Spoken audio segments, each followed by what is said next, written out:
What I do is inconsequential. Why I do what I do is I get to shorten people's journeys every day. What I love about our hospitality industry is that it's our mission to make people feel cared for while on their journeys. Together, we'll explore what hospitality means in the built environment, in business, and in our daily lives. I'm Dan Ryan, and this is Defining Hospitality. Welcome, everyone. Today's guest has won multiple awards from many of the major hospitality brands for design and modernization of their hotels. She is unique in her excellent client communications. She has extensive experience in the hospitality arena. She's been in the industry for nearly 30 years, and April Fools is her company, Studio Partnership's 20th anniversary. She's an NEWH EID board member in the DC area. She is a principal at Studio Partnership. Ladies and gentlemen, Karin Harrington. Welcome, Karin. Thank you, Dan. I appreciate you having me on the show. As I've told you before, the content's incredible. Your guests are great, and I'm proud to have been included amongst the group. Well, thank you very much. And again, just don't make me blush because the content really is only as good as the guests. And while you've been in the industry for almost 30 years and had your own company for 20, we've been in so many of the same places for so many times and had lots of shared fun experiences together. Right. All purposeful for the show. I will tell you, it's awesome because, you know, the hospitality industry at large, all of the things we've all done together have defined that. Like, it's awesome. So I'm so excited for you. Yeah. Well, thank you.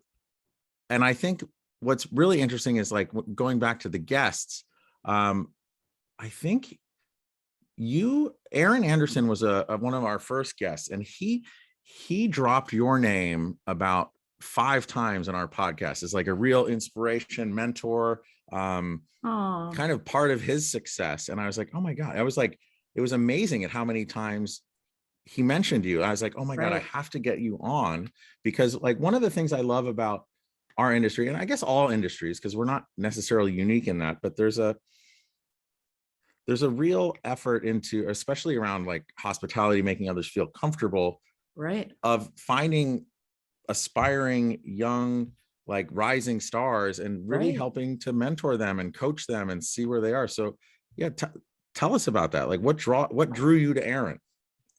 So Aaron's awesome, first of all, and he's incredibly talented and a business born out of the last couple of years that has been difficult for everyone.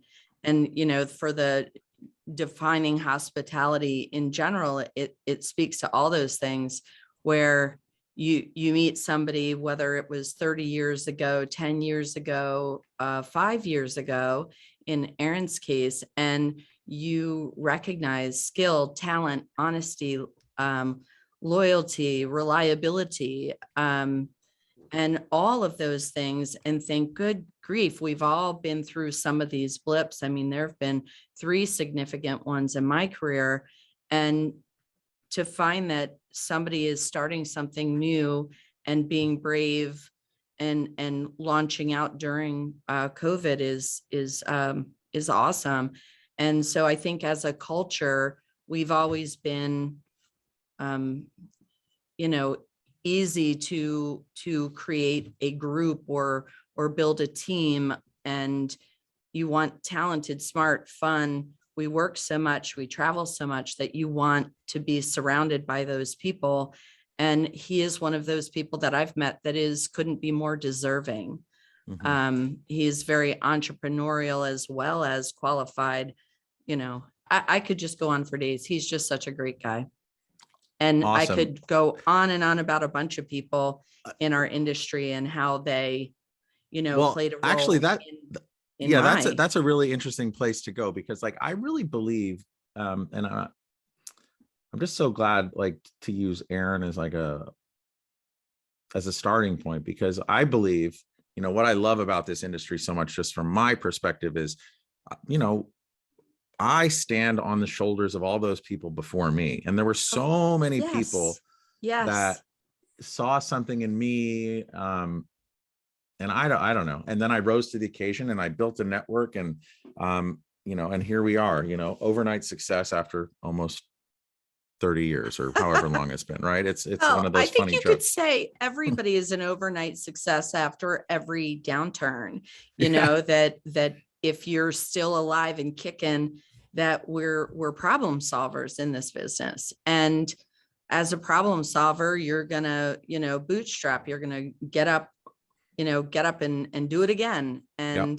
And it's just another problem to solve.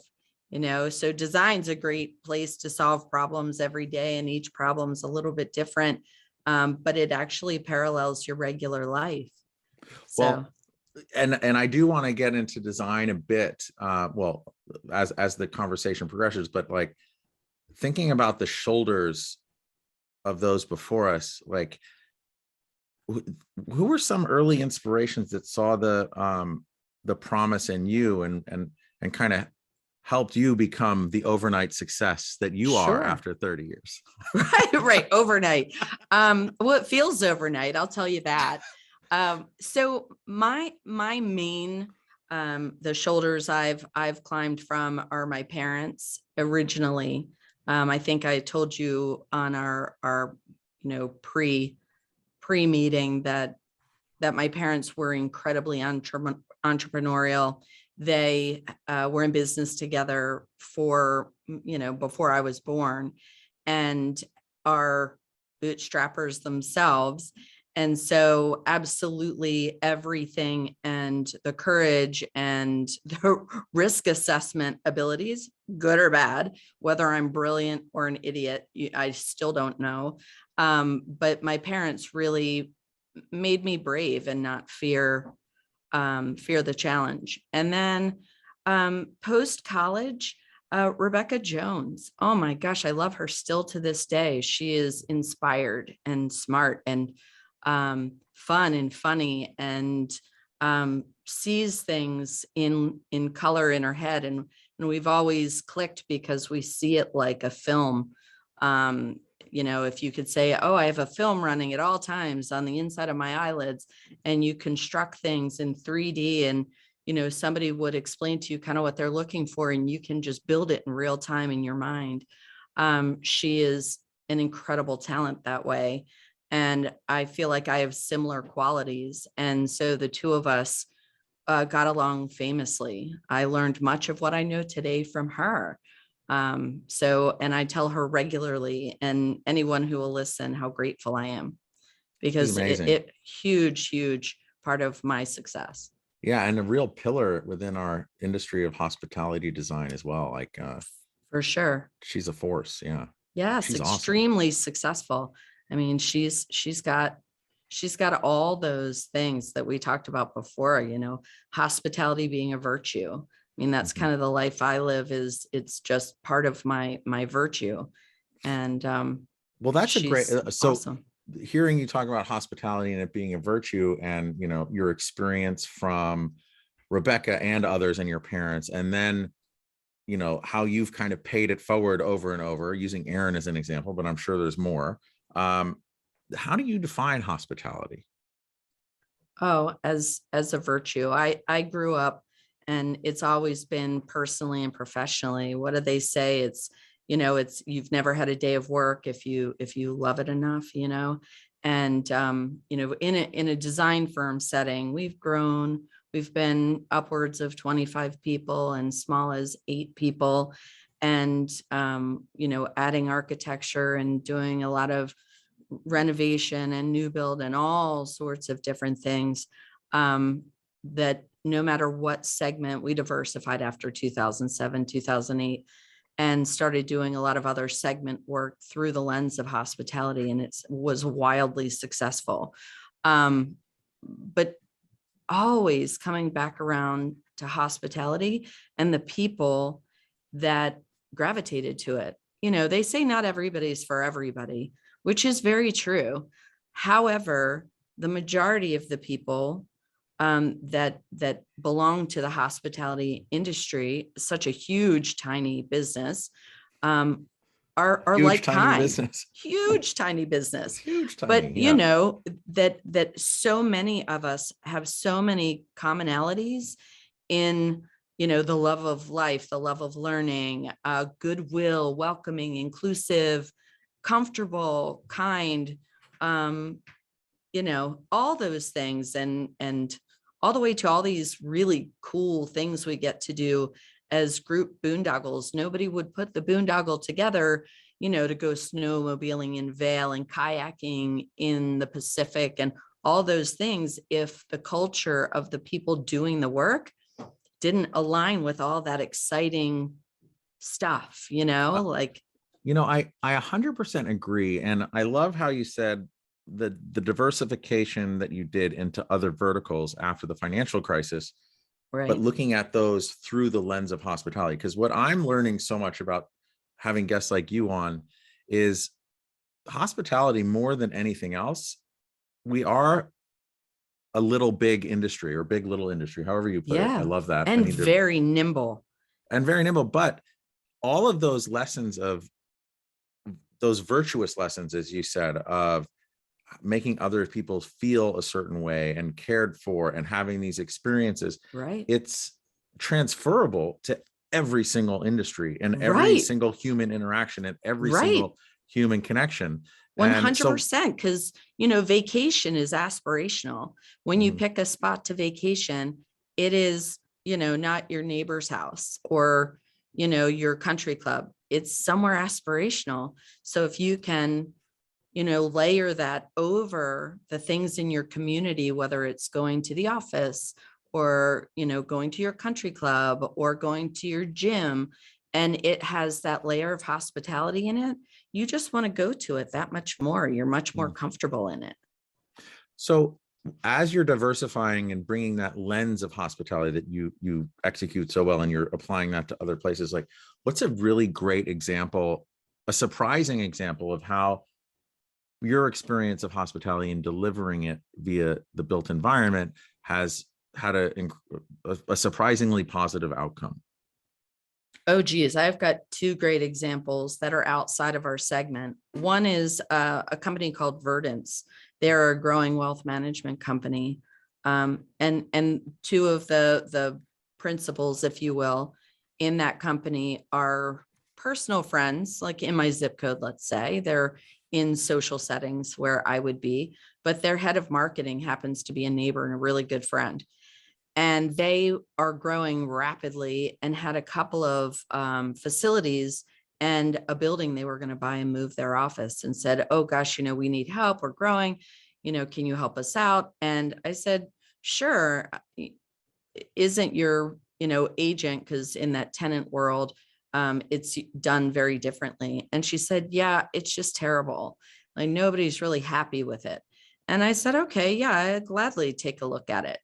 And I re-space planned their entire office through the lens of, you are going to work at home and you are going to entertain your customer and your employee the way you would welcome them into your home or into a hotel great room, and that it is going to have to be somewhere where you would you could co-work in the lobby, but you could also have a meeting or have a bite to eat, or maybe your lunchroom isn't a lunchroom anymore, it's actually part of the lobby, and you know, all those things. And it transitioned their office culture into something remarkable. And so it was so successful that they have bought 3 other practices in 3 other cities and called us and said, can you repeat this same vibe in all different square footages, all different volume of people, but create that same feeling in all these different spaces. And so we've done that, and it's been wonderful. And they've had a marked change in support staff hiring and retention because of it. I bet it does. And as you were saying, like something that jumped off the page at me as you were talking about that is moving the lunchroom to the lobby, right? It reminds me of, and it's so simple and but so So missed. simple. Like my office used to be on Broadway between 20th and 29th, right next to the Ace Hotel. And that was Right. really one of the first hotels, I think, that just like totally said, hey, everybody come in here and let's create this activity and buzz. Sure. And then you mentioned about culture. And then by bringing something that would normally be in a back room out, it's just, it's more than just transaction or something financial, right? It's, hey, we have a community and we care, and Right. let's And do you're it all out in the welcome. open. And you're welcome to participate in it. Anybody. My And it's all, customer, my employee, yeah, anybody that it's also interesting it's because good. if I think about banks or branches or kind of, wealth management offices, you walk in there and I feel like there's two roads typically that happen. There's this really stuffy oak paneled or Right. bad contract kind of furniture thing. It's all heavy oak, like, Right. and That's just, not meaningful anymore. yeah. It's And just not meaningful anymore. it's upsetting. And then on the other side, you probably go to like some of these retail branches. Like I know that there's like this right near Grand Central, because I'll go in there because they have Wi-Fi and I Oh, have the an account Capital there. One Not Capital One, program. the TD Bank. But so then on the other side, so you have this oak stifled thing, and then on the other side, it's like I'm going into Captain Kirk's like Right. Starship Command. I'm like, it's cool, and I can sit there, and if it's cold out, I can get out of the weather. But it's not activated, and it's like super zany, if you will, right? So it's like going to a club lounge in an airport, that it's an intent.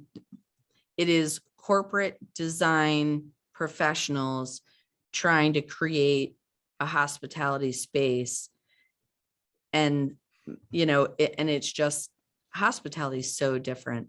It is really a lifestyle. I can't, people ask, like you asked me to explain it, and it goes all the way to the root of my being. It is the way I was brought up, as well as it is part of my personality type. It is both of those things. And if you're not a person who is empathetic and can put their feet in someone else's shoes, and not just for a second, but walk in it and live in it, whether it's an employee or a janitor or a host or a hostess or a guest, a manager, any of those people have specific interactions and conveniences that they have to have. And you have to be able to imagine yourself literally walking in their shoes and identify the interactions they have. And if you don't have empathy and you don't have an understanding of all of that and what comfort feels like, and inclusive areas, or even privacy or intimacy and all those things, if you really can't feel that, and then be able to relay it to space, that the space is never going to be fully successful. Yeah. And hospitality really is great at that. Yeah. I as you're talking about walking in someone else's shoes, and it's almost like you have to become a method actor and become and have empathy and really get in there. And I'm always amazed by, designers or architects that are like, or branding people that somehow can take these seemingly nebulous ideas, because it's never a black and white thing. It's always like, okay, how do we find that one spot that kind of is as close to everything as possible, Right? And then create a built environment about it. So like, for instance, with I think you said it was Verdance, Verdance or Verdance? Verdance. So as you're trying to do that and hear what they're trying to do, like, what's your process for kind of like unpacking that? I find that like, well, fascinating. They didn't know what they wanted to do. They knew that they didn't like what was being shown to them. And so they almost were open to suggestion rather than having an idea of what they wanted. it's fascinating, but they just didn't know. And they thought, that I guess we had started a conversation and thought it was fascinating enough. And I guess they knew some of the work we were doing. We're doing the Chevy Chase Club in the DC area. And, from one type of business to the other, like we're saying, it is the method actor, like that's a perfect description, because you go to Chevy Chase Club and I'm talking, we had drapes installed and that whole place is very butlered and very intended down to every little detail, just as much as the highest end luxury hotel you've ever been to. Every hair dryer, wound and facing the same direction. That team there is impeccable, as well as being kind and all these cool things. But they measured from the drape to the floor all the way around the room and wanted everything to be a ½ inch from the floor, exactly every drapery panel in the entire ballroom. And they are creating an environment of perfection because that's what's expected by the member there.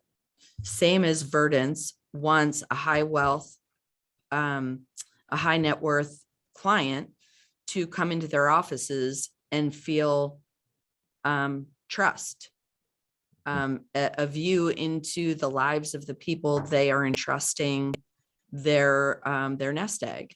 And they service people from like me all the way up to, the tens of millions, and which I'm not. And so anyway, they are trying to create an environment that makes their customer feel like they're entrusting to the right people, and that you are being welcomed into their life, and that you can associate their space and their office and where they spend all their time with the services they would provide to you specifically. So when you say they didn't know, do you ask clarifying questions before you show them things? Or are you kind of just saying, hey, this is what it needs to be? Like, how do you coach them through that to help them discover? Yeah. So it's called programming. It's the first phase in the design process.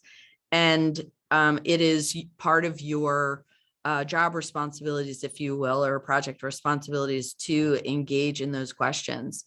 I think when you get the opportunity to talk about a project or something unique and different, that before you put any pen to paper, you actually engage in that narrative. And so, that's a normal process in the first thing you do in design is programming. And so, we would have a series of questions. If you can't tell, I am a giant communicator. So I love talking about people and encouraging people and trying to make people feel comfortable. I was pre-med psych. So I automatically, by my first love of people and trying to make people feel comfortable and happy and joyful and in awe, perhaps, all those things are part of the process. Why would you want to go into a space that doesn't make you feel comfortable? So, and as you're going through the programming and you're taking this lens of hospitality and applying it to wealth management, right? I think at the beginning you said that there were two that were really exciting, that were different verticals. So that Verdant's is one, right? Walk us through the other one. Well, one of the other examples was Chevy Chase, which is like the polar opposite, kind of giving the example of you can have one that's supposed to be warm and welcoming, and, and Chevy is very formal and expected. And if you can't get in their brand and in their traditions, you're not going to be able to give the member the experience that they expect from that establishment. And then the third is Gumtree. The Gumtree Club is a 65,000 square foot shooting range. It acts as a variety of things. You can go there for just general training for learning how to shoot and care for a gun safety, all that. They also teach self-defense. So there's sim rooms and all sorts of really neat stuff. And then there's also retail and a museum, if you will, where we celebrate the lives of fallen officers and firefighters and things like that, and tell the story of security in the state of Maryland, and which was kind of neat. And then there's a VIP lounge and a VIP membership that if you can store your weapons there, and you can learn and have training from some of the United States #1 shooters. And it also has I don't think I can go into too much detail, but they do a lot of training for the Secret Service and things like that. And so there are some unique access requirements to how you get in and out of the building, whether you are just a retail customer, or you're an actual club member, or if you are Secret Service and you're training for performance. They have all of those things. And if you look at it online, you'd be like, holy cow, that looks like a hotel. That looks like somebody's club room. That looks like an F&B outlet. Oh, that looks like a cigar lounge. And so it definitely feels very much like hospitality. And it's supposed to be comfortable. And if you come there, that you would stay there not for a half an hour of your session. You might come stay there for 3 hours and have a bite to eat. So different. Yeah, totally different. But 65,000 square feet. Wow, of that's huge. Hospitality designed retail. One place that I've always been amazed that hospitality really hasn't taken hold in, and it just boggles my mind, is healthcare and hospitals. So healthcare has come a long way, but hospitals and there. Doctors' offices, not so much. Yeah. It's interesting. The bureaucracy in it is difficult to traverse.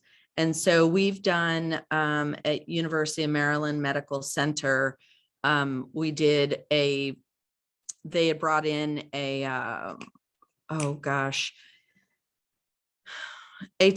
top doc, let's just say, an orthopedic surgeon who was hired to lead all of that. And they ended up building him an entire building, a really cool guy. And they wanted to offer him an office suite to grow that wasn't like what was being done by the tenant fit out team. And so they had us hired on top of that local design firm that was already doing the tenant improvement work for them and project management. And we layered in hospitality over top of, a 20,000 square foot space for a new department. So, when you talk about the bureaucracy of healthcare and hospitals in particular, and I do see that healthcare has come a long way. And I guess for me, it's more doctors' offices and hospitals, because really it should be, it's about healing and restoration and recharging. And when you talk about when you come up against that bureaucracy, like for those listeners that just don't know, like what's like the biggest frustration on that bureaucratic side, that where you want to do something, but you're just like, you hit a wall? So it's how the real estate is owned, managed, and improved. And there are more people involved in that decision making. So the administrator of the hotel, of the hospital, isn't the same person that is running the facility or owns the building necessarily. So the person that might own the building is their landlord. So it's a very large scale tenant improvement. So it's it's a lease essentially. Mm. And so whether it's a doctor's office that might be 6,000 square feet, all the way up to hundreds and hundreds of thousands of square feet, there's the economics are built, you know, how in hotels, the economics are like, oh, it might be a renovation at $75,000 per key amortized through the entire hotel, right? Well, in the TI world, it's a square footage analysis. And in the regular builder's grade TI, it's a really tight number, and they almost pick like a Marriott Select Service program. There's this box of improvement parts that you can pick from. And if you change a paint color, you change a carpet, it's almost like the states that have, you have to, a 3-tiered system to buy your cocktails.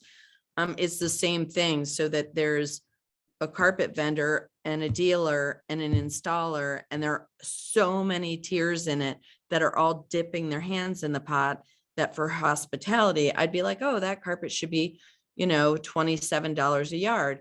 And they're like, no, it's 53 installed. And you're like, well, 3 different entities have dipped their hand in the pot. And we're like, you've got so much volume. Why would you do that? And it's just such a big building with a different type of management and annual care maintenance program, that it's just easier to have somebody that you call and say, hey, your carpet is peeling in room number 105, you know, and they would have to come fix it as part of their maintenance program. It's just a harder business to manage in a way that you'd say, okay, well, you know, why don't you have your purchasing department buy all your finishes like the hotel business, direct from the factory. Yeah. And the economics just, they don't replace product quite as often. Their soft goods renovations are like 20 years rather than ours being closer to 8 to 12 years. I mean, it is just a different set of economics. So I don't think it really is anything except for how to make the most money out of the building that they're in and its use. And I feel like it would take a lot of effort to go back and unwind it. I don't know that there would be enough of a savings to do it the way we do it. Yeah, I feel it's surprising. I mean, it's not surprising to hear it's the economics. Okay, yeah, that makes sense. I was kind of thinking you're restricted to such a much more limited palette that has to be like impervious to blood and urine and like guts. There's so much heavy cleaning materials. There's some of that, but there's so much product out there that you know, has moisture barriers and locking seams and all those things that it's really more about price and less about barrier to entry because you don't know enough about it. There's a little bit about that, but it's not so much that you couldn't do it. It's a matter of would you want to. You know, we had been asked to do a couple projects at Mercy Hospital in Baltimore. We were way too out there creative, and you know, it wasn't a good fit. You know, we really wanted to not pick the, you know, from 5 multicolored loop carpet patterns. You know, it just wasn't the right fit for a highly detailed creative team. It just, but you know what? I also find sometimes the best projects we all ever get are the ones that we don't get. Right. Oh, for sure. Yeah. Or at least that's how I rationalize it. Right. However, I will tell you, you know, when the 2007-8s happen, and, you know, you've got a lot of talent you don't want to lose, you know, you are willing to, you know, do that work that's a little bit more programmatic and meat and potato, just for the sense that everybody needs design. Design is not a luxury. It is not. You know, people will say, oh, I can't afford a designer. Well, you should figure out a way to do so, because it's not a luxury. It has a lot to do with the way you move around the country. And so and the way and how you you live. feel. Yeah, Yeah. for sure. I For mean, sure. and actually that's a great launching point into, design. I feel like design has always been so much further ahead in Europe, right? And also, and now in Asia, Mm, because, well, I this is my theory and it's probably wrong. So, but it's just been there, like all the fashion houses, everything, it was there oh, yeah. really, Mhm. right. So you're getting a lot of this, Yeah, and for sure. it's artisanal, multi-generational, like great, like just beautiful things that are happening, right? Well, it's Every cultural too, right? Yeah, Because everything is so much older. there's no more land. Yeah, There's no storage.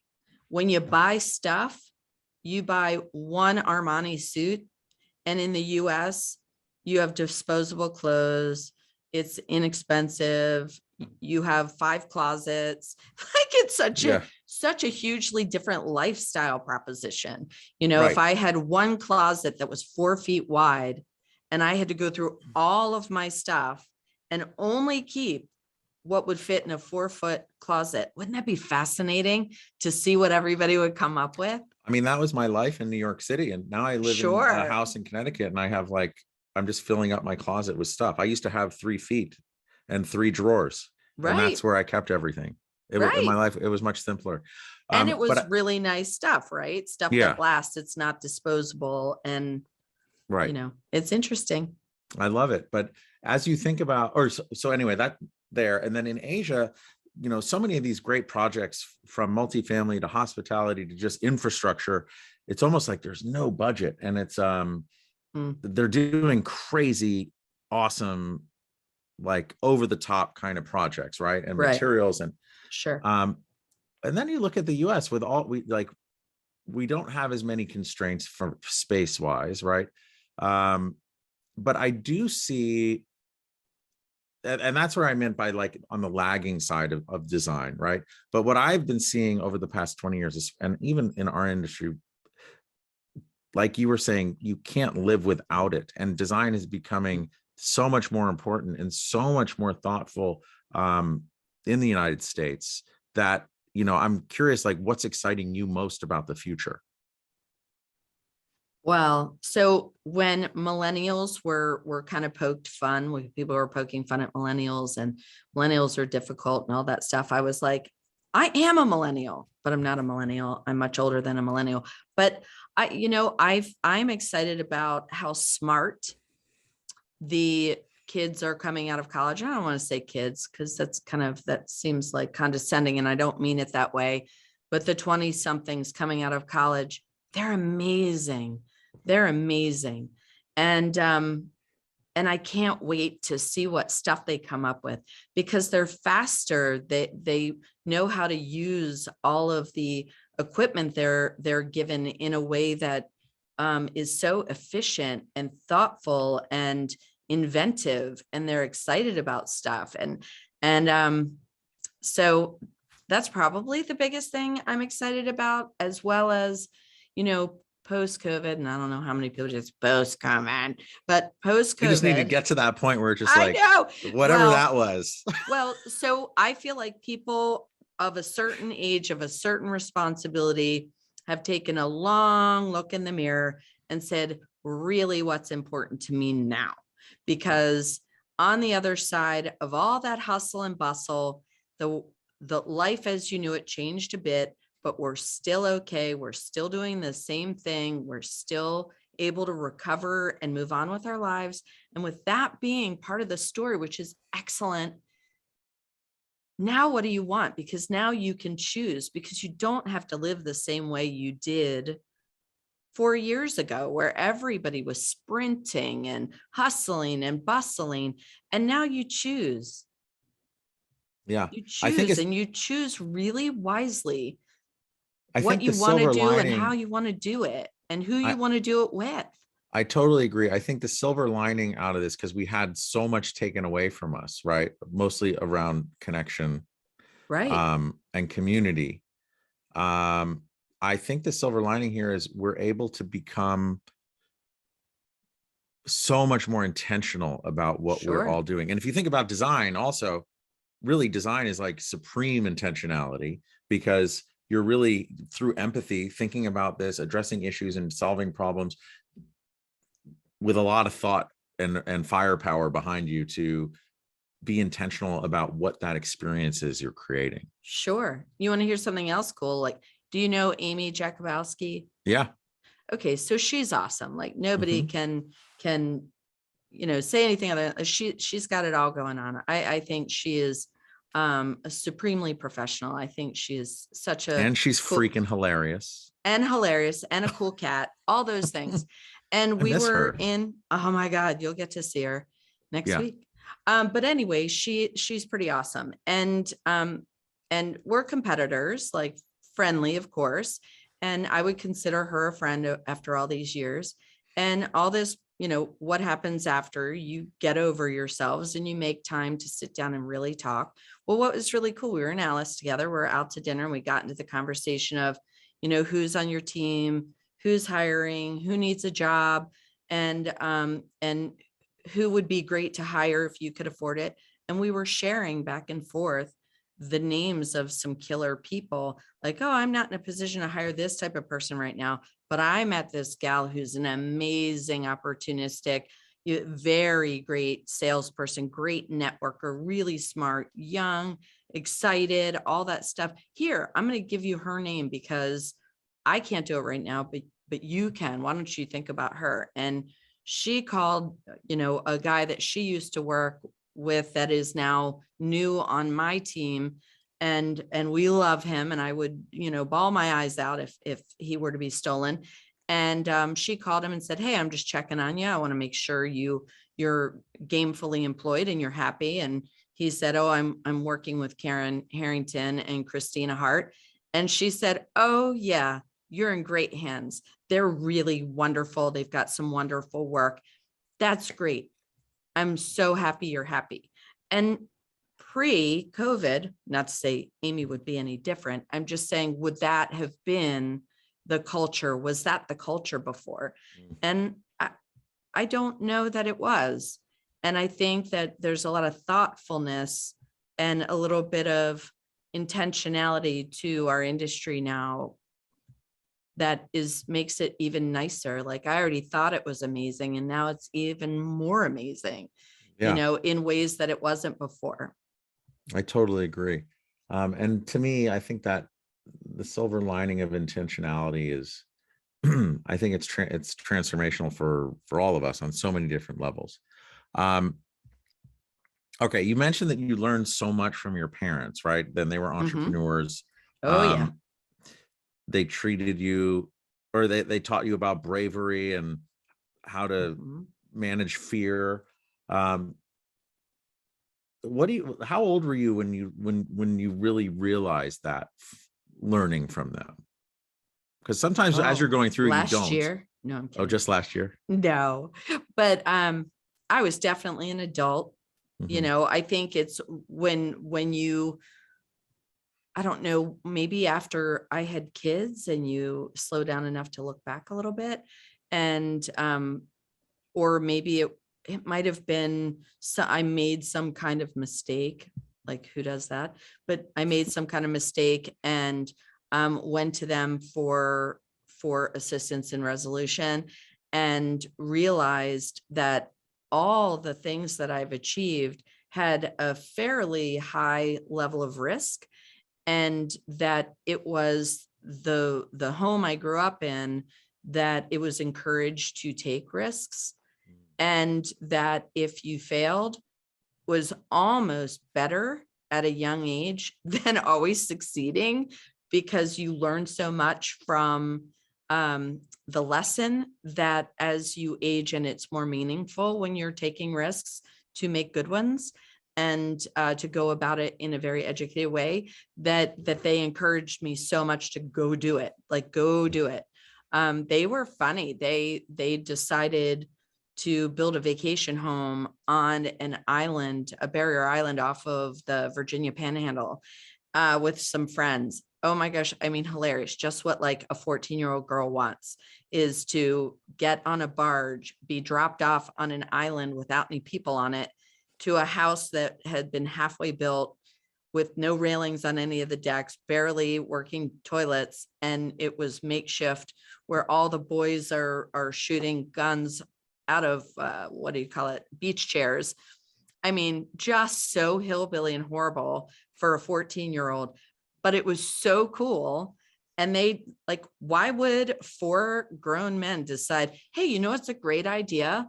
Let's buy this little piece of sand and try to build a house on it when not one of them had ever built a house before. Oh my And gosh, hilarious. I mean, ridiculous. So anyway, it was just that's what happened in my house growing up.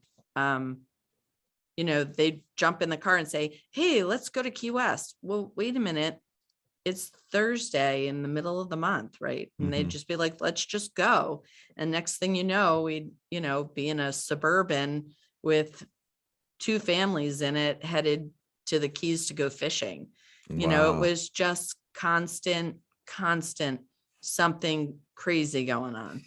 And so they were fascinating. They still are. Like, they're really funny. I can only imagine. It sounds amazingly ridiculous and super memorable. And, you know, I think from my life experience, the most memorable and enjoyable times are often the ones where it's like things don't go as planned, right? And it's like, because otherwise you're kind of just almost phoning it in, right? And it's like, I want to go on that camping trip when it's pouring rain and you can't do anything, you know? Well, as you're in your cushy hotel and your cushy bed, paying, you know, $15 for a packet of sugar, and, you know, and it's kind of like, once you've been traveling a long time, you get accustomed some of this stuff. But I take my parents on a trip with myself and my kids every other year. And we had started and gone like up and down Europe. And so one of the first trips was to go to England and France. And I said to my dad, like, hey, you know, I've got all the stuff in London, but can you do some stuff up where the soccer match is? Sure. And so we get in the car and we drive up there and we go to the hotel, and do you know Charlie and the Chocolate Factory? Yeah. All the beds in the living room with all the aunts and uncles in it. Grandpa Joe, Grandpa Josephine. Oh my God. So we walk into our hotel room and there are beds like everywhere. And the whole family, all of us, are supposed to sleep in this room with like 8 beds in it. And literally, and I think it was Easter. And so we have all these Gucci chocolates from Paris. And we're in this dumpster fire in, you know, Liverpool. And literally, what do we all laugh about? The dumpster fire in Liverpool. And how hilarious it was that all of us slept in one open bunk room in order to go to a soccer match. It was hysterical, but it was disgusting. Like, no showering. But memorable. Good times. Making memories. For sure. So if you were to go out to that island that with the house that's falling down, as a little girl, let's say you were to just stand in front of yourself there, what advice would you give your younger self there as all the guns are going off, and you're just trying to make it happen? Gosh, it would be hard to be like, oh, wrap your arms around this and love it. Because on many levels, I did, although I complained a bit because I wanted to be at the mall with my girlfriends. However, I would say, gosh, you're a lucky girl. You know, all the things that you learned being taken away from all of the, you know, rush of a day-to-day in a contrived setting with, you know, the contrived boundaries and all of that. My parents were like, you know, always planning something crazy. And so standing on that beach, I'd be like, you are one lucky girl. Awesome. Yeah. Awesome. Good stuff. Well, we're kind of like rounding out here. So I want to say thank you for your time. And this has just been so enjoyable. And I can't wait to go look at these projects you mentioned, because especially that Verdance one, it just sounds really cool. Yep. How can people get in touch with you?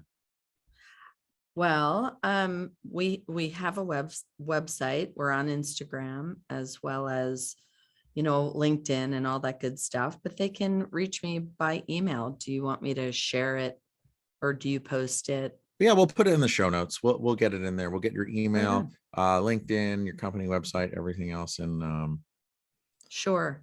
And yeah, I mean, also for mhm. anyone that watches the show there, I had met a couple of gals at HD at that boat event that PJ puts Mm, on. And I met a couple of girls who had just started their own firm, and they they were a little bewildered by some of the business stuff. And so if somebody's watching and has questions about the practice of design and feels like they could use some mentorship there, don't feel like you can't reach out, because women do uplift women and share stories and best practices and things like that. So don't be afraid to ask a fellow designer, whether they're a principal or a senior person, for some of their experiences, because I know for myself, I am glad to help always. love it. And to me, like, that's what makes us all so special, and that's what helps us shorten each other's journeys is our experience. It's never like, oh, you need to do this, this, this, this. Hey, from my experience, I did this. You might want to consider that. And Right. it just changes things. And people are more open if you're just sharing experience rather than saying, oh, you got to do this. You got to do Right. this. This is the way. Yeah. 100%. Yep. Well, that's very generous of you, Karen. And, and I Right. think you're not alone in this industry. And I think the other lesson from that is, of all the people in our industry, it's amazing to me that, like, there are those people that ask, but they're very few and far between where people will become vulnerable enough to ask, hey, Right. share this. So Right. I And think, we should. yeah. We And should. I love that you're offering that. It's so generous and kind. Sure. Um, but Karen, thank you very much. This was an amazing conversation. I appreciate your time so much. Yeah. Thank you so much. I'll Oh, you're see you welcome. next week. Yes. And everyone else, if this has helped evolve your thinking on hospitality and designing for hospitality, please share the podcast. We're growing every week. And thank you for your time, everyone. And thank you. And we'll check you next time.